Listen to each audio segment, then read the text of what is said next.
ಚನ್ನಪಟ್ಟಣದ ಸರ್ಕಾರಿ ಬಾಲಕರ ಪದವಿ ಪೂರ್ವ ಕಾಲೇಜು ಮೈದಾನದಲ್ಲಿ ಶಿಕ್ಷಣ ಸಂಜೀವಿನಿ ಮರಿಗೌಡ ಚಾರಿಟೇಬಲ್ ಟ್ರಸ್ಟ್ ಅಧ್ಯಕ್ಷ ಎಚ್.ಎಂ. ನಾಗೇಶ್ ರವರು ತಾಲೂಕಿನ 18,000 ಸರ್ಕಾರಿ ಶಾಲಾ ಮಕ್ಕಳಿಗೆ ಬ್ಯಾಗ್, ಪುಸ್ತಕ ಮತ್ತಿತರ ಪರಿಕರಗಳ ವಿತರಣಾ ಸಮಾರಂಭದಲ್ಲಿ ಶ್ರೀ ನಿರ್ಮಲಾನಂದನಾಥ ಸ್ವಾಮೀಜಿ ಆಶೀರ್ವಚನ ನೀಡುವ ಮೂಲಕ ಮಾತನಾಡಿದ ಅವರು, ತಾನು ದುಡಿದ ಹಣದಲ್ಲಿ ತನ್ನಲ್ಲಿಯೇ ಇಟ್ಟುಕೊಳ್ಳದೆ ಅದನ್ನು ಸಮಾಜ ಸೇವೆ ಸದ್ವಿನಿಯೋಗ ಮಾಡುವ ಗುಣವನ್ನು ಬೆಳೆಸಿಕೊಂಡಿರುವ ಸಮಾಜ ಸೇವಕ ಎಚ್.ಎಂ. ನಾಗೇಶ್ ರವರ ಕಾರ್ಯಕ್ಕೆ ಶ್ರೀಗಳು ಮೆಚ್ಚುಗೆ ವ್ಯಕ್ತಪಡಿಸಿದರು.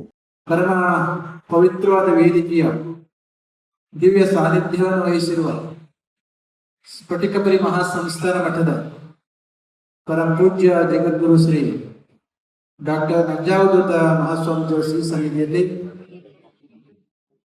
ಆದಿಚುಂಚನಗಿರಿ ರಾಮನಗರ ಜಿಲ್ಲೆಯ ಶಾಖೆಯ ಕಾರ್ಯದರ್ಶಿಗಳಾದ ಶ್ರೀ ಅನ್ನದಾನೇಶ್ವರನಾಥ ಸ್ವಾಮಿಗಳ ಉಪಸ್ಥಿತಿ ಇದೆ.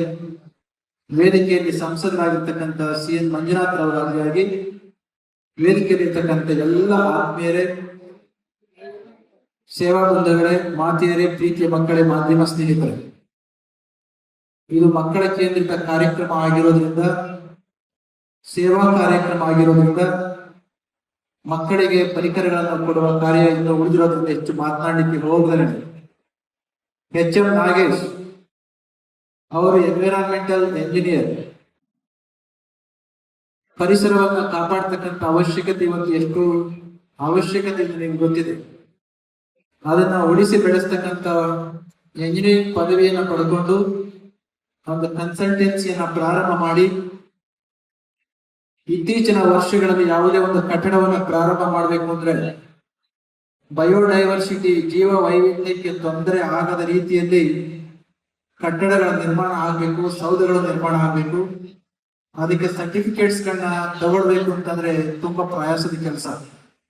ಅದಕ್ಕೆ ಮಾರ್ಗದರ್ಶನವನ್ನ ಮಾಡಿ ಪರಿಸರಕ್ಕೂ ತೊಂದರೆ ಆಗಬಾರದು, ಅಭಿವೃದ್ಧಿಯ ನಿಟ್ಟಿನಲ್ಲಿ ಹೊರಟಿರ್ತಕ್ಕಂಥ ವ್ಯಕ್ತಿಗಳಿಗೂ ಸಂಸ್ಥೆಗಳಿಗೂ ತೊಂದರೆ ಆಗಬಾರದರ ಮಧ್ಯದಲ್ಲಿ ಒಂದು ಸೇತುವೆಯಾಗಿ, ಬ್ರಿಡ್ಜ್ ಆಗಿ ಕೆಲಸ ಮಾಡ್ತಾ ಇರ್ತಕ್ಕಂಥವ್ರು ನಮ್ಮ ಎಚ್.ಎಂ. ನಾಗೇಶ್ ಅವರು.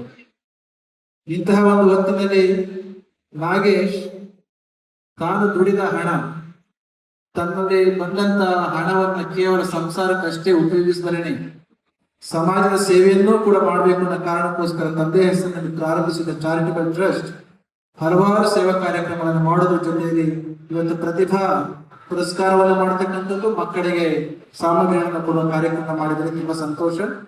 ಅವರ ಈ ಸೇವಾ ಕಾರ್ಯ ಬಹಳಷ್ಟು ಮುಂದುವರಿಯಲಿ.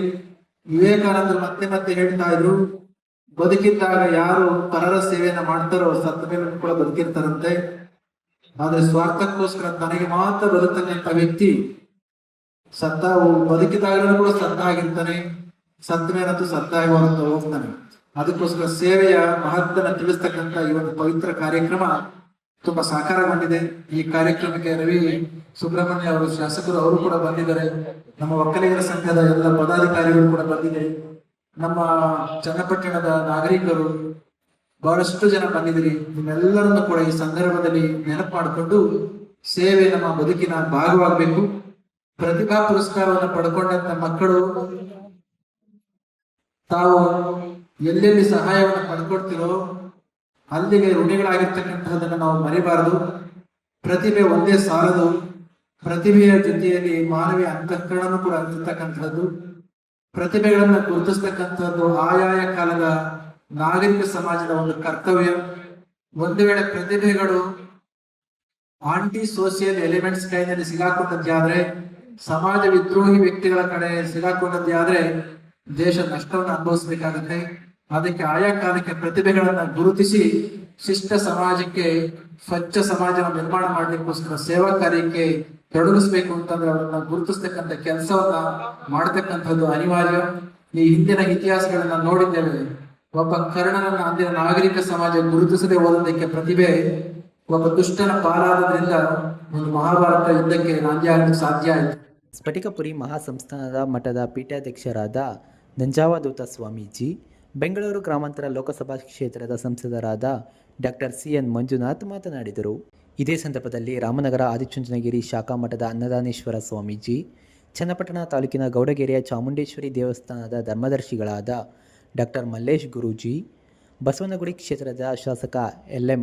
ರವಿಸುಬ್ರಹ್ಮಣ್ಯ, ರಾಜ್ಯ ಒಕ್ಕಲಿಗರ ಸಂಘದ ನಿರ್ದೇಶಕ ಆಪ್ಕಾಮ್ಸ್ ದೇವರಾಜು, ಜಿಲ್ಲಾ ಜೆಡಿಎಸ್ ಅಧ್ಯಕ್ಷ ಎಚ್.ಸಿ. ಜಯಮುತ್ತು, ಜಿಲ್ಲಾ ಬಿಜೆಪಿ ಅಧ್ಯಕ್ಷ ಎಂ.ಎನ್. ಆನಂದಸ್ವಾಮಿ, ತಾಲೂಕು ಜೆಡಿಎಸ್ ಅಧ್ಯಕ್ಷ ಗೋವಿಂದಳ್ಳಿ ನಾಗರಾಜು, ಬಿಜೆಪಿ ಮುಖಂಡ ಯಲಕೇರಿ ರವೀಶ್, ನಿಡಗೋಡಿ ಬಾಬು, ನಿಸರ್ಗ ಲೋಕೇಶ್, ಸಿಪಿ ರಾಜೇಶ್, ಕಸ್ತೂರಿ ಕರ್ನಾಟಕ ಜನಪರ ವೇದಿಕೆಯ ಅಧ್ಯಕ್ಷ ರಮೇಶ್ ಗೌಡ, ಡಿಎಂಕೆ ಕುಮಾರ್, ಅಮ್ಮಳ್ಳಿ ದೊಡ್ಡಿ ಮಹೇಶ್, ರೈತ ಸಂಘದ ಸಿ ಪುಟ್ಟಸ್ವಾಮಿ ಸೇರಿದಂತೆ ಇನ್ನು ಮುಂತಾದವರು ಹಾಜರಿದ್ದರು.